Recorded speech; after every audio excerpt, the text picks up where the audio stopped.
Hello everyone. Hope you all are good. Let us continue our discussion on statistical mean. We have already discussed two methods, that is direct method and the assumed mean method. Hope you have understood that. Just an extension of the assumed mean method is what is known as step deviation method.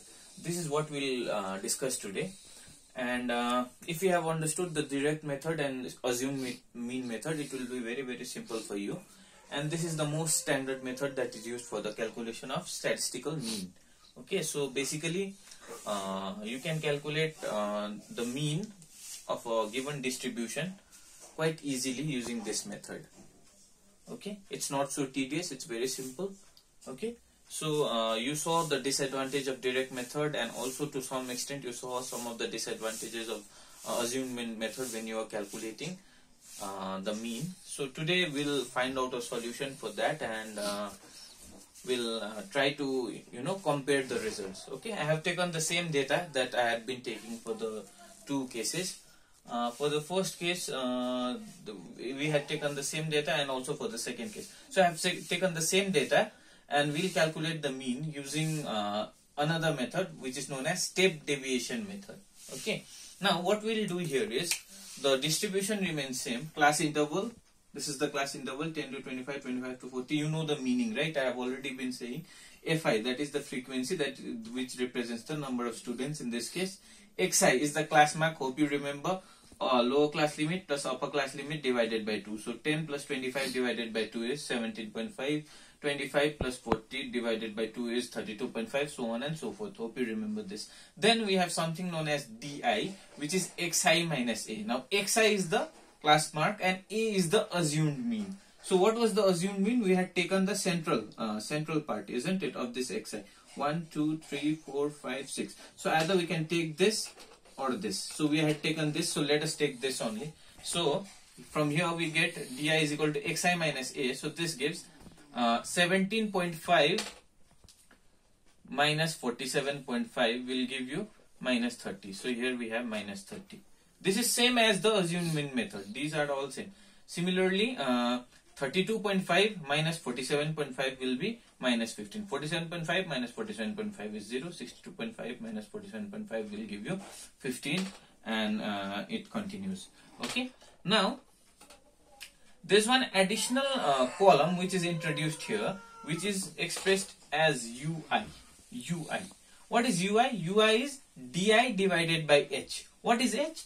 H is known as the step size. Hope you all remember. I had told you. What is the step size? You can see all these terms are multiples of 15. Here the interval is in the range. The interval has a range of 15, isn't it? Okay. So these elements are all multiples of 15. That is called step size. So in this case, the step size is 15. So Di divided by H. So minus 30 divided by H. That is minus 30 divided by 15 will give you minus 2. Minus 15 divided by 15 will give you minus 1. Obviously, 0 divided by 15 will be 0. 15 divided by 15 will be 1. 30 divided by 15 is 2. And 45 divided by 15 is 3. Okay. Now what we'll do? We'll simply multiply this to FI/UI. Here we are talking about FI/UI. So FI into UI. So 2 into minus 2 is minus 4. 3 into minus 1 is minus 3. 7 into 0 is 0. 6 into 1, 6. 6 into 2, 12. 6 into 3, 18. Okay. So now what we do? We sum it over everything.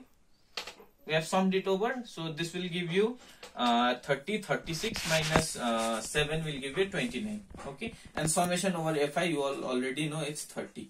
12, 18, 24, 30. Okay.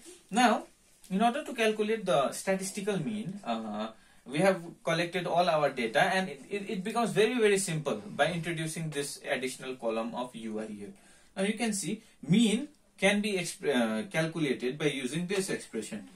X bar, which is the mean, okay, mean of the distribution, is equal to A plus H summation Fi/UI divided by summation Fi. Now what is A? A is the assumed mean. Assumed mean is how much?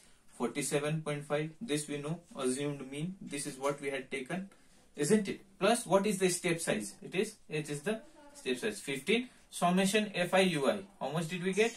29, and summation over f is 30. Okay, so 15 2, so this will give you 47.5 plus 29 divided by 2 is 14.5, so this will give you 6162. So this answer, you can see, is matching exactly with what we had calculated using the direct method and the step deviation method. Okay, so it's a very simple method, and this is the most standard method which is used to determine the mean of a given distribution.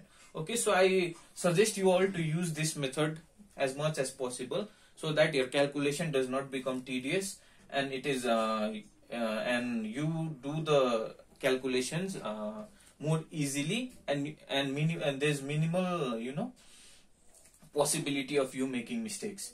Okay, now what we have done, exactly like the assumed mean method, we have introduced a new term u, which is given by di by h. That is it. That is an additional factor which has been introduced here, and we have summed over fi ui divided by sum over f.